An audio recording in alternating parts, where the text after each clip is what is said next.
what's up? Welcome back dito sa ating channel dito sa Bobs TV.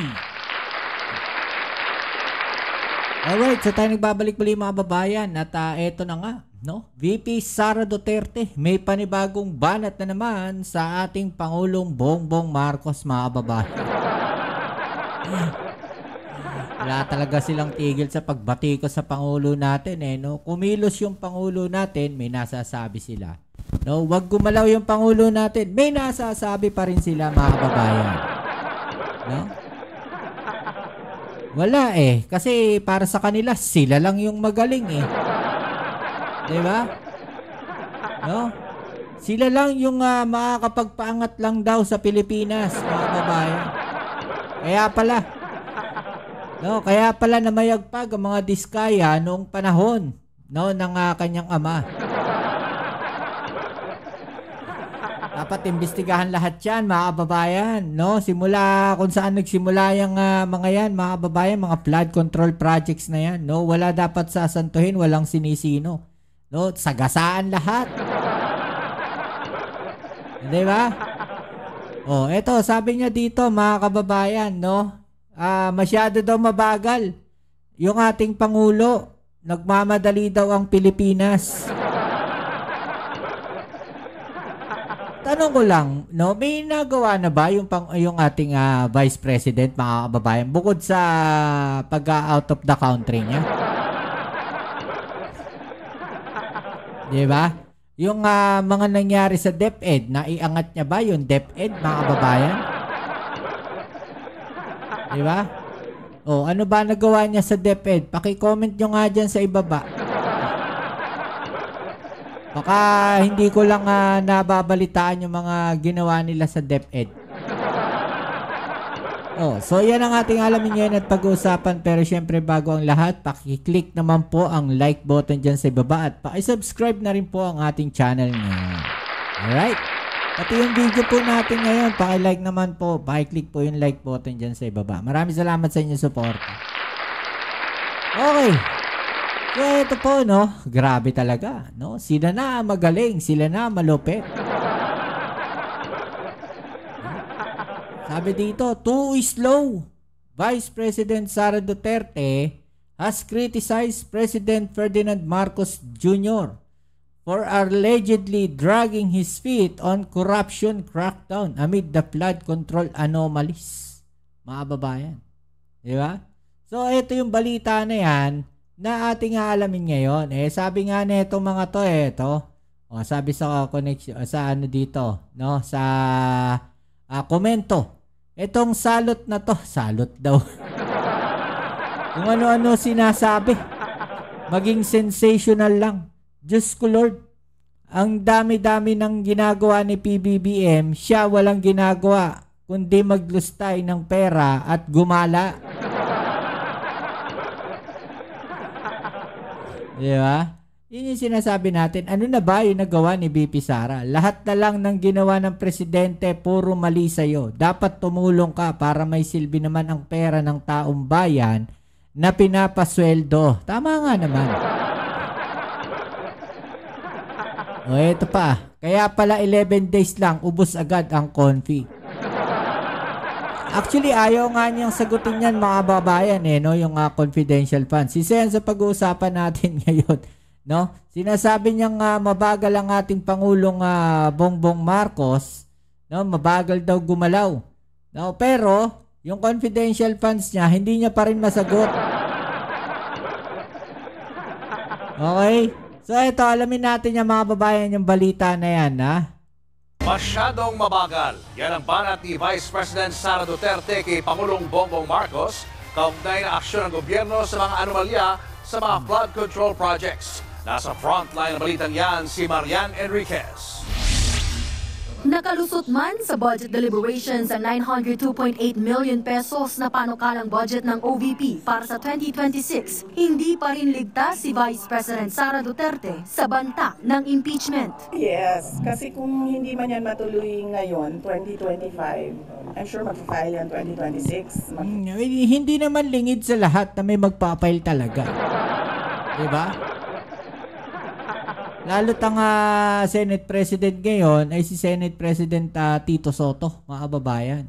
Diba? So, isa yan sa pinaghahandaan nila ngayon. Sigurado po yan. Pinaghahandaan na nila yung impeachment na yan, no, kay VP Sara. File on 2027 or even siguro 2028, right before the presidential election. No, napaka-advance nila mag-isip, no?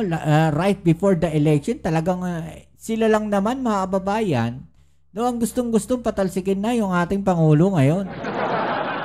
Pero sila, no, nga sinasabi nila, no, kagaya nito, sinasabi ni VP Sara, no, bago daw mag-election mag-ipafile yung impeachment complaint laban sa kanya, mga kababayan. No, kasi ang katwiran nila para wala raw makalaban, no, yung tatakbong Pangulo para hindi raw makatakbo itong si VP Sara. No, yun yung sinasabi nila, mga kababayan, di ba? Ano yan mind setting, mind conditioning yung kanilang ginagawa dito. No? Ano yan? Pangungunahan nila. Na para pagka nangyari yun, sasabihin nila, sabi ko sa inyo. Di ba? Yan lang yun. Mind conditioning. Pero sila, no, yung destabilization at pilit nilang pagpapatalsik sa ating Pangulong Bongbong Marcos, nung umpisa pa lang, ginagawa na nila. No? Umpisa pa lang, gusto na nila patalsikin yung Pangulo natin. Di ba? Yun yung obvious na gusto nilang umupo sa pwesto ng napakatagal. Di ba? So, this is all about the presidential elections of 2028. Yan, sasabi ko sa inyo, di ba? All about presidential election para sa 2028. Di ba, mga kababayan? Ano pa bang inaano ninyo? Patapos na yung termino ng Pangulo natin.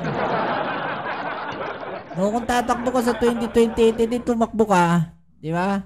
Yun lang naman yun Pero yung sabihin ng kampo nila ni VP Sara na pinapabagsak siya o pilit siyang i-impeach para sa 2028 election, ewan ko lang. No, siguro yung ibang kampo, no? Pero para kay Pangulong Bongbong Marcos, parang tapos na yung termino niya. Di ba? Ang tanong, meron nga ba siyang balak tumakbo sa 2028? Wala pang kumpirmasyon si VP Sara, pero nitong Enero, sinabi niyang kinokonsidera niyang tumakbo sa pagkapangulo. Noong 2024, sinabi niya rin ia-announce niya ang kanyang plano sa 2026. Kasama rin ang tungkol sa politika sa mga napag-usapan ni VP Sara at kanyang amang si dating Pangulong Rodrigo Duterte na nasa The Hague. May pa-update pa ang bise sa lagay ng kanyang ama. He's okay. Nag-usap kami about politics, nag-usap kami about flood control, nag-usap kami about Ako, loading na naman, mga kababayan. Nag-iisip kung ano yung sasabihin. niya, love life niya. So, akala ko ba, mga kababayan, wala nang maalala itong dating Pangulong Duterte, no? So, paano sila nakakapag-usap na maayos, no, tungkol doon sa politics? Diba? Kung wala nang maalala itong dating Pangulong Duterte. So, ibig sabihin, no, nagsisinungaling yung yung abogado nila. Ganun ba? Drama lang na wala nang naaalala ang dating Pangulong Duterte, pero pagkausap si Sara Duterte, biglang may naaalala, ganun.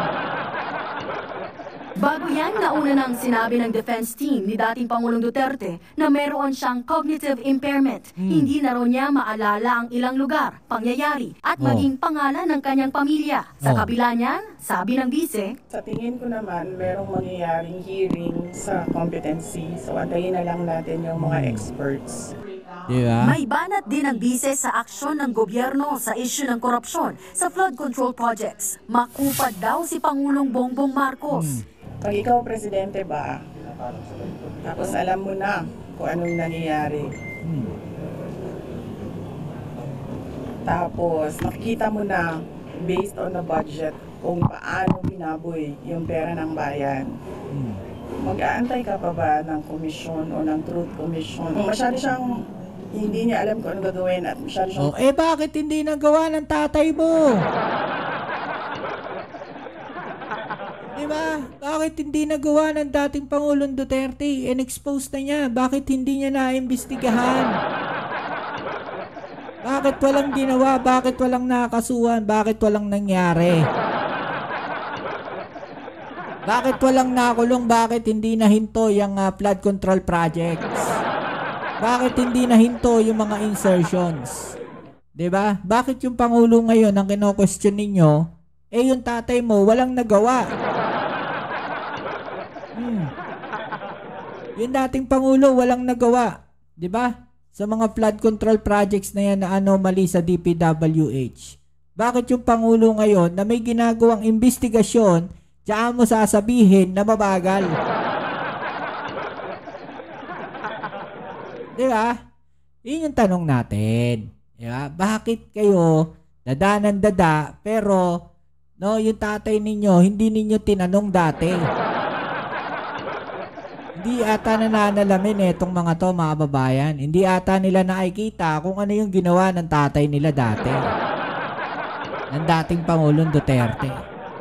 Diba? Hindi ata nila na balitaan, no, na chinek, no, o isiniwalat na ng dating Pangulong Duterte ang mga kaso na yan ng flood control project sa DPWH, yung mga maanomalyang proyekto na yan. Bakit hindi naimbestigahan? Diba? Sino mabagal ngayon? Sino mabagal? Diba? Mabagal. Natanong din ng bise kung pumunta ba siya kay dating Vice President Leni Robredo nang magtungo siya sa Naga City para sa Peña Francia Festival. Nagdesisyon ako na huwag kami magkita para wala nang masabi ang mga tao about former Vice President Leni Robredo. Nagbabalita mula sa front. Diba, mga babayan? Ang dami nilang sinasabi sa Pangulo, no, tungkol dyan sa mga flood control projects na yan. Mabagal daw ang investigasyon. Bakit kailangan pa ng commission na itinalaga ng Pangulo natin, no, independent commission, no, investigation, mga babayan, para mag-imbestiga dyan sa mga maanomalyang flood control project ng DPWH. No, pero bakit hindi ni ginawa ng dating Pangulong Duterte? Diba? Ito.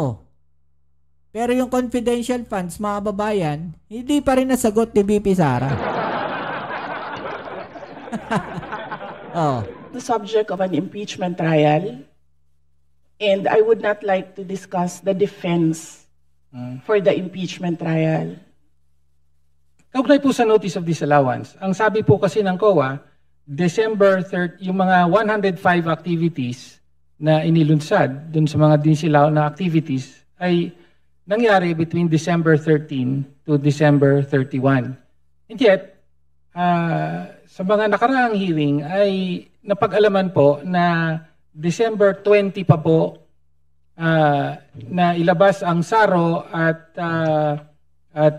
na-withdraw yung 125 million. Kaya nga sinasabing nagastos ito in 11 days from December 20 to December 31. So ang tanong lang po natin, ano po ang paliwanag doon sa nakapamahagi na kayo ng mga sinasabing reward money noong December 13 pa lamang samantalang hindi pa po lumalabas ang pera ng confidential funds. Pwede po bang may paliwanag yon? Baka inabunuhan. Madam Chair, this is the subject of an impeachment trial, and I would not like to discuss the defense for the impeachment trial. Representative, Chair, can you wala please naman pong- proceed with the next question? Madam Chair, I would just like to note na wala pong impeachment trial sa kasalukuyan. Madam Chair, in fact, it is archived in the Senate. No? Okay, so next question na po. No? Lumabas din po sa nakaraang mga hearing sa House na nag-submit po ang Office of the Vice President ng 2,670 accomplishment reports at kasama po para po sa liquidation ng 500 million pesos worth of confidential funds under the Office of the Vice President At ayon sa investigasyon ay 1,322 out of 1,992 names in the OVP ARs submitted to the PSA have no birth records. So kasama po dito yung mga pangalang Mary Grace Piatos, Fernando Tempura, meron pang Shell Jokno. Kindly wind up your question. Again, pwede po bang mapaliwanag ng Vice Presidente kung bakit ganon ang sinabit at bakit walang supporting documents ang mga accomplishment reports na ito? Madam Chair, again, first, if the committee would like to ask how the Commission on Audit conducts its audit, I request that all the questions be propounded during the hearing of the Commission on Audit. Second, the subject confidential funds is a matter in impeachment proceedings, which is archived, but there is a pending motion for reconsideration in the Supreme Court. I cannot discuss defense strategy. Number 3, I cannot discuss intelligence operations and cannot explain how intelligence operations are done without compromising national security. Alright, so yung mga kababayan, no? So dito makikita ninyo ayaw niya sagutin at ang idinidepensa niya ay nasa kaso na daw po yan, no, ng impeachment, mga kababayan, laban po sa kanya. Okay, so ano naman masasabi niyo dyan, mga kababayan? No? Anong masasabi niyo dyan, mga kababayan?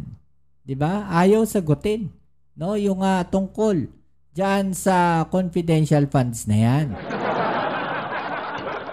Okay, so i-comment na lang po sa ibaba yung mga opinion at atin yung pag-usapan. Alright?